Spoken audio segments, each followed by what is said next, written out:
thank you for tuning into this week's episode of Entrepreneurial Impact with myself, Joe Martin, and Dave Donaldson. And what I'm really excited about today is I've got the man, the myth, the legend coming out of Utah, Matt Green. And I think our topic today is going to be a little bit little sensitive, a little diabolical, if you will, for the brokerage industry. But I really do like pushing the envelope on this stuff. So our topic today is really going to be about the consumer and what we should look for in the future when it comes to the broker relationship with the consumer, but also the agent relationship with the consumer. So Matt, before we kick off, who are you? Give a little intro here for the listeners.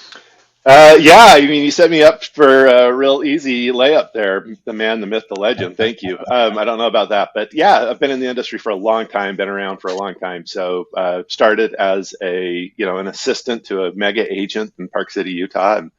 And as I was finishing up a business finance degree at the University of Utah, and just had tremendous success. And so worked my way through, a number of different roles until as partners in that business, and then launched my own and eventually became the president of the Park City Board of Realtors there in Park City, Utah. And so, very involved in the Association of Realtors as at both the local level and the state level, eventually a little bit at the national level.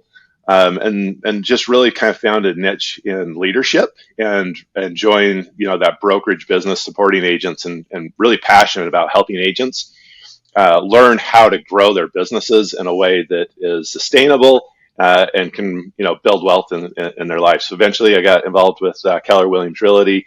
My brother and I ended up buying a couple franchises. And then for the last 4 or 5 years, I've been in leadership with Keller Williams International in Austin, Texas. So stepped down from my role about a year ago, and just busy as can be, running different organizations that my brother Marcus and I run, from title companies to mortgage companies to brokerages, et cetera. So, Joe, thrilled to be on with you and David. Thank you for the invite. Well, I'm excited for you. And then for those of you who didn't catch that, he's a big Utes fan. So, I mean, it's kind of great to see Matt rising through the ranks of real estate. And if anyone's actually seen Cam Rising play, there's the my terrible dad joke. But like Matt, I'm really excited today, mainly because I've had the pleasure of getting to know you over the past 10 years or so, and being able to actually work together on a local level with our community called Future of Real Estate. I think it's really interesting when you think about the future of real estate, which is why we picked this topic, was that, a lot of the future of this is going to be, I hate to keep reusing the analogy of Netflix and Blockbuster, Uber with taxi cabs, but I think there's needs to be a really big focus within the future of real estate around what the consumer experience is, what the relationship is. I mean, we're already seeing that with NAR defining what the relationship needs to be from a buyer rep agreement for transparency. But I wanted to think when you think about the consumer relationship, let's start at the 10,000 foot level. When you think about the consumer level to the agent, what does that relationship look like to you? And what does that need to evolve to if I'm an agent? Yeah, it's an interesting question, and I think we're at a really interesting time in the industry for sure. There's these moments in the industry that there is kind of a seismic shift in how things are either done or how the consumer perceives the value that we're providing. But in any regards, there's just huge opportunities in those shifts. I think a good example of that is when Gary Keller really started Keller Williams, and very kind of similar to what Remax did. A number of agents were looking up and saying, I'm paying my brokerage way too much, and the value I'm getting for my brokerage started to get scrutinized. And because of that, it created an opportunity for someone to step into that space and provide value in a different way, and grow significant businesses. And I think we're at that point again, that inflection point in the industry where we could see somebody, whether it's an agent with a new idea or a brokerage model, or maybe someone outside the industry that really sees this landscape from a new perspective in a way that's going to be attractive to consumer, and step into that space, fill that void, and really disrupt our industry.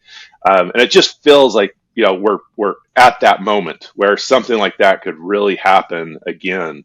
And you brought up the Uber and Netflix examples.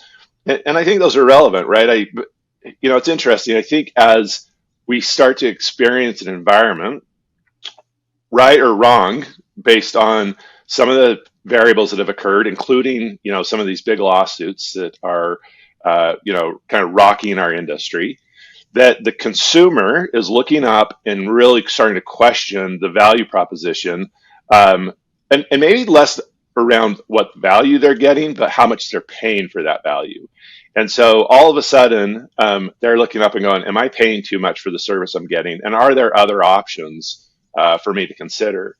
And when we think about that, right, the reality is this concept or belief over the last 2 decades that the agent could potentially be disrupted or displaced by technology, or the consumer would choose to work with an agent less, just simply hasn't panned out. Every single survey we've seen for the last 2 decades shows that the consumer chooses to work with an agent more today than they did 10, 15, 20 years ago. They want that that hand holding, that advice of a great professional, of a true fiduciary. And so I think the agent that doesn't need to be concerned about, does the consumer still perceive that they provide value? But I do think that there's some real opportunity for us to, get into some conversation around how do we communicate about that? What value is it that we're providing, et cetera? Yeah, I think, Matt, you bring up a really good point for those that are listening. I think the brokerage as an industry has felt this compression that Matt's bringing up about commission compression. Like the broker itself, like just in Northern Virginia in the DMV area, you've seen a almost 1% drop in commissions that are paid to the broker over the past 10 years. So about 10 years ago, you're averaging about a 20% GCI cut to the brokerage. They're averaging somewhere between 8 to 12% based on where you're at in the country to the broker. So there was basically a top line haircut to brokerage by about 10 to 12% because the agent woke up and said, hey, I'm providing most of the value to the consumer, hence they control the transaction. I think what we're looking at right now is with the transparency around buyer rep agreements, and that commissions have always been negotiable, but for some reason now it's going to be more transparent. You're going to see, I believe, what Matt's bringing up is a consolidation of costs to the consumer because they're looking at the services being provided from mortgage, title, homeowners insurance, and brokerage fees all get combined into one because that's what they're looking for. They're looking for ease of transactions. These are all the things I need to close on a house or sell a house. I don't want to be nickel and dime by individual products, and give me the full suite because that's a better experience. And I think that's as an agent, I'd be very focused on that consumer engagement and that relationship around that future focused change of experience for the consumer. Yeah, I think that the complexity of a transaction is still so emotional and sophisticated that the brokerages still need agents, right? And they always will. That we need someone to have that high touch, high service, experience with the consumer. The question is, does an agent still need a brokerage, right? And I think there's a lot of conversation occurring right now within the brokerage business who has experienced this compression. Joe, you referred to some data points. Some of the data that I've seen around brokerage profitability is in the last 5 to 10 years, brokerage profitability has dropped in half. And in many parts of, when you look at these kind of national statistical numbers around profitability of a brokerage, margins are down to 1% in many cases for brokerages. That's really hard to justify doing the business and taking on the risk for a 1% profit margin. And so you've got a lot of brokerages looking up and going, is this even worth it? Especially now that they're starting to get sued for some of this stuff. And they're really questioning, how do I do this? And so I think now we're starting to see the commission, compression happen at the brokerage level, or we've experienced that for a couple decades. Now you're starting to see that same pressure being applied towards the agent commission. And I think there's a couple of dynamics that we can talk a little bit about that are really interesting and how we might see the industry shift relative to that. But one of the things I don't hear people talking about is our existing model, whether you want to argue it's broke or not. The dynamics of the existing model is really interesting when we think about the value and service that we're providing to the consumer. Joe, I heard in one of your previous podcasts, you talked and differentiated a little bit between the client and the customer, right?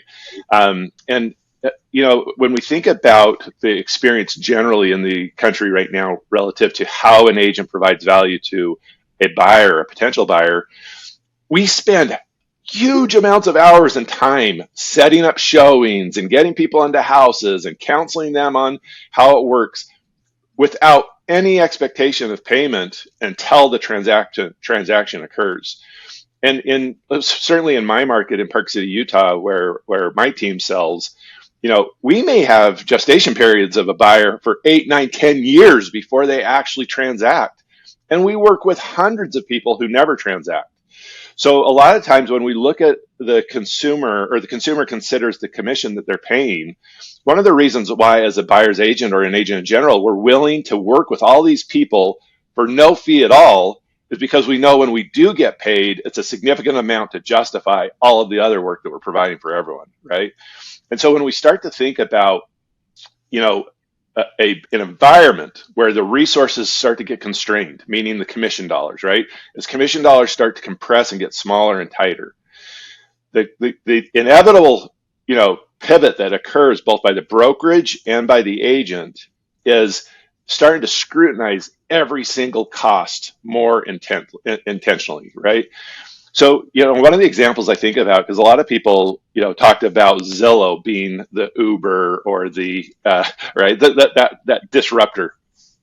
And I don't know that that's true because Zillow didn't create more home sales. The same number of home sales is occurring. And you can, I say Zillow, but there's a number of different players that have just inserted themselves into a rich, kind of money set, right? Like the commission amount is significant enough that they could insert themselves without necessarily providing much more value.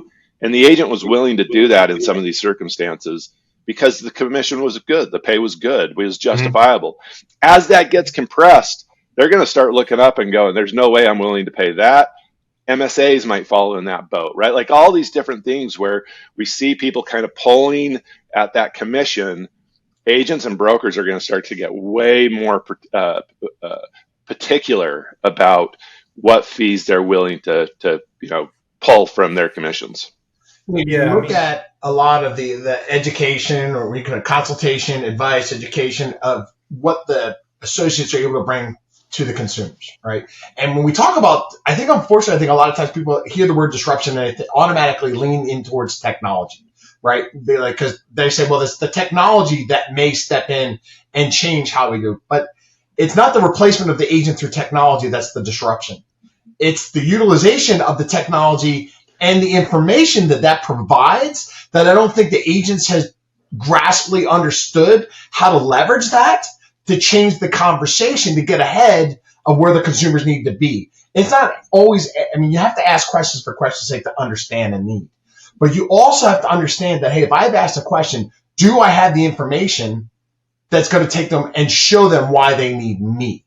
And that's the gap from an educational training that I think people miss so much on. Hey, I have tech. Well, technology isn't the silver bullet. Technology is just changing how we're delivering or receiving the information that we need to coach our consumers. Yeah, I think that's exactly right. And I think the analogy of Uber is a perfect example of that, right? The number of rides needed by the consumer didn't change because of Uber. Uber stepped in and provided a better value than the traditional taxi experience. And it was through leverage. And so if we rewind back to the conversation about do agents need, we are absolutely clear that brokerages need agents because there's no way to really scale that human touch, that experience that, so the agent is absolutely necessary in this role. I kind of asked a maybe controversial question is, does the brokerage still need to exist? Does the broker role still need to exist? And what I would argue is that whether it's the broker or the association, whoever fills that role, the only path to do what you said, David, is scale, which is technology and big dollars. And so the agent needs the brokerage to continue to step into that space and provide that value piece so that they can provide a consumer experience similar to how much we enjoy using Uber versus, the taxi experience. And if you think about that, that's all about helping control the consumer, perception of when is the car going to show up and how much does it cost? And, all those experiences that it makes that experience better than the traditional taxi experience. Yeah, I think then this shifts into this conversation of what's the role of the broker to the consumer? Because like I think what you're bringing up here is now like, hey, the agent's always going to be needed there to deal with the emotional side of the customer and client and dealing with that. What I think is fascinating is that number one, most agents don't understand the liability that's exposed to them. So I don't think most agents want to be dealing with like E&O and negotiations and lawsuits and things like that. So let's just take that one off the table. But I think that the real question is that like, how does the brokerage relationship evolve with the consumer, not in like the traditional sense, but going back to like, what's the platform of products and services that the agent actually has to be a part of with that brokerage to provide a better value experience to the consumer? And then what things from scope and scale does the brokerage need to provide direct to consumer because the agent doesn't have the financial means or the operational scale to do that, right? That's the real question, I think, that evolves, and that whatever brokerage is able to get out in front of the consumer needs, then the agent has to then say, how I do business needs to change because the consumer is demanding it. And I think that's where the agent and broker relationship actually comes closer as we move forward, because the agent's never going to have that type of like, you know, let's be real. So what? You've got 100,000 contacts in your database. Are you able to actually put enough people on it to get value and actually adoption of whatever that technology solution may be or whatever that product offering is necessary in the home purchasing process? That's what the real question I think is needed. Yeah, I totally agree. I think especially, you know, in this environment where the resource of commission dollar is getting compressed and shrunk, the traditional brokerage model where the broker perceives their value as providing, you know, brokerage oversight or contract oversight, compliance, you know, E&O, those kinds of things, that largely has been commoditized and is almost a race to zero as far as who can provide that for the least amount of money. And one of the things that's driving the margins in brokerage business to be tighter and tighter. And so if we assume that that's our value only, it's akin to an agent saying that their value is the gatekeeper to the data, which I still hear in some instances, like, the number of agents that would love to just go back to the book where they can only control the data and hand out the listings because they're the gatekeeper to the data. That day's over. And I think the brokerage business is similar. The idea that your value proposition, assuming that you want to, create a meaningful business that has profit, can't just be, transactional oversight. So you've got to expand kind of your role in how you provide value to both the consumer directly in some instances and engage in direct to consumer type of behavior, as well as amplifying. David, you said it perfectly, right? Providing the resources to agents such that they're smarter, better, have leads that they otherwise weren't, all the things that maybe we can do at scale that are difficult for them to do. So I think you're going to start to see, Joe, brokerages being more intentional about maintaining their own consumer database as agents come and go, get out of the business, et cetera.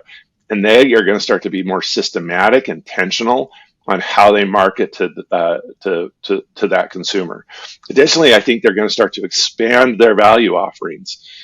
We've seen that to some extent in these joint ventures and different agreements that they do with title and mortgage, et cetera.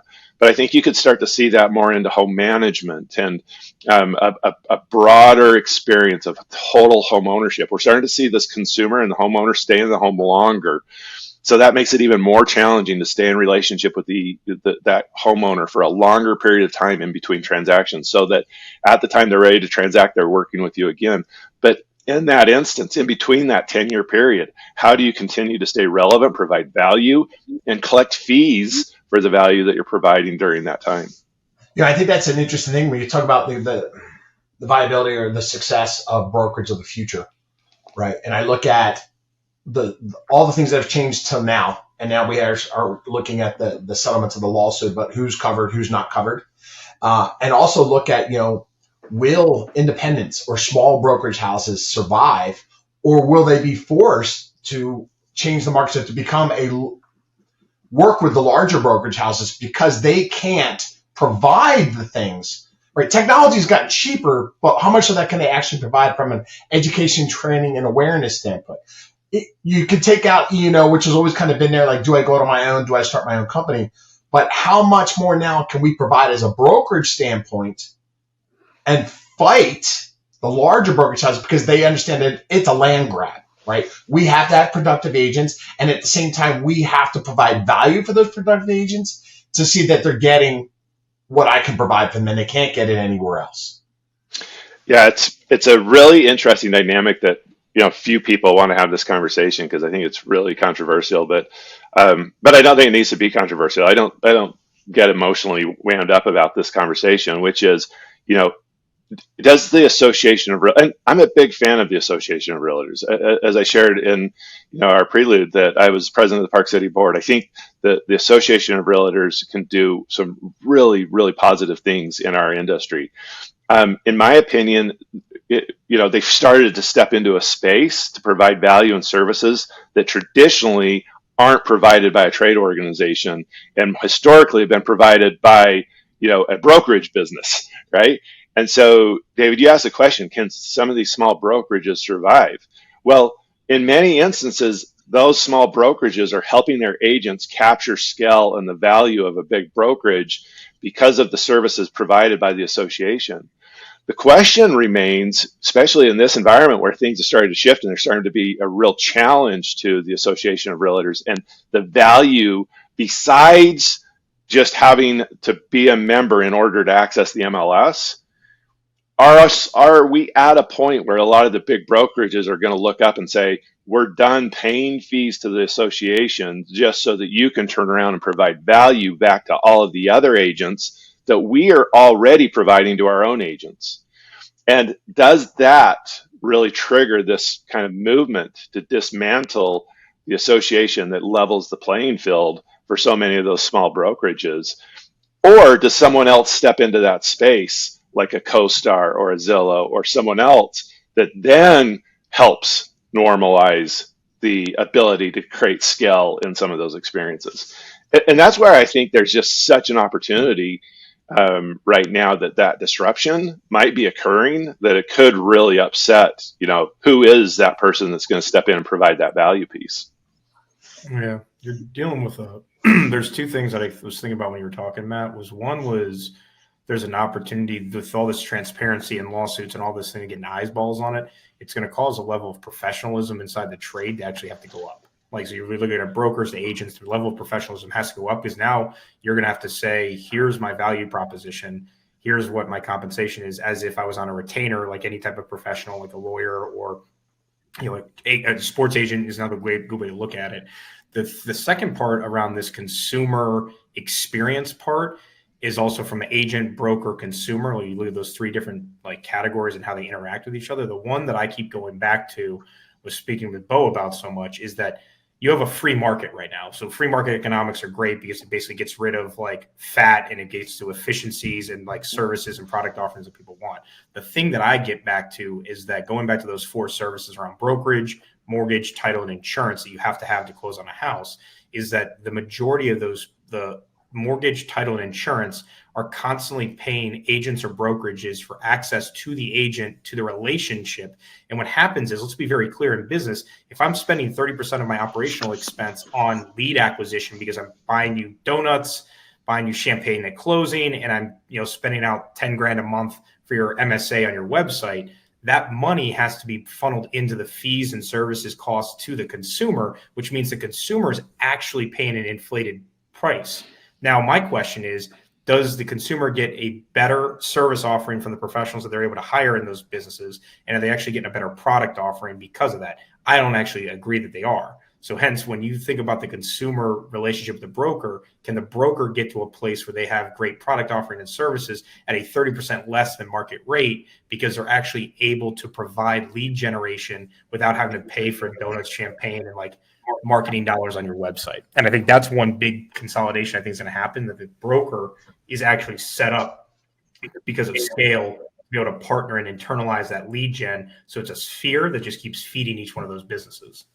I think that's right. And I think that those relationships, that interconnectivity doesn't ensure a better service or a less expensive value proposition for the consumer, but it does set the stage for that to happen. And I think over time, what the consumer will find is that they will find a competitive service that bundles all of that stuff, that provides it in a better way for less money than those who haven't been able to figure out a way to bundle it.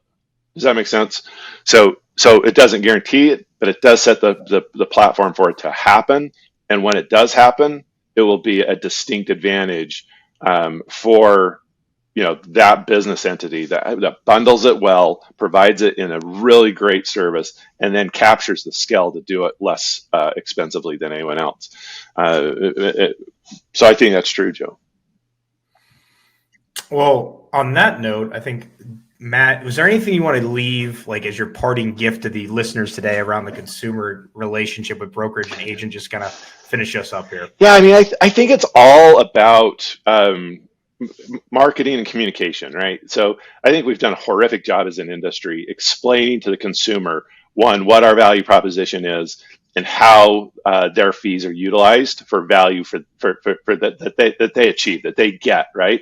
And so I think as we I had a great opportunity years ago. I had a marketing company that me and a partner invested in. We started, and we did the original designs for Skull Candy. And if you're familiar with Skull Candy, it was a competitor to Bose and Beats and so forth.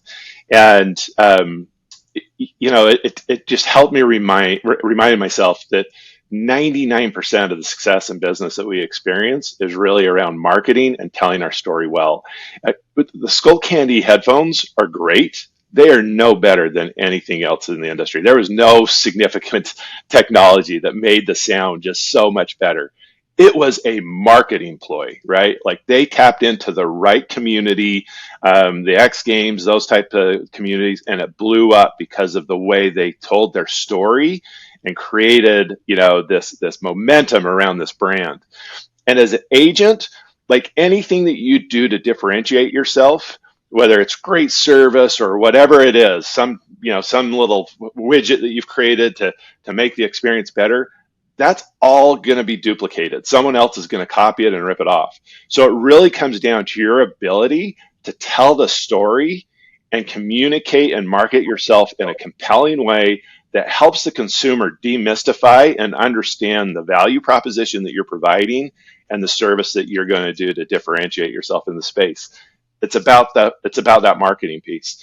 I frequently, when I was coaching agents, would tell them that when I just listed or a call to just come list me, right? That's that call that you get where it's a friend or someone was referred to you and they've been told how great you are.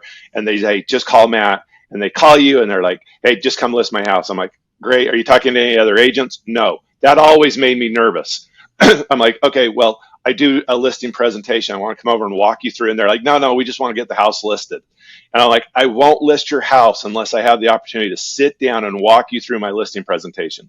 Because if I don't, what every time would happen is they would not know all of the things that we were going to do on their behalf.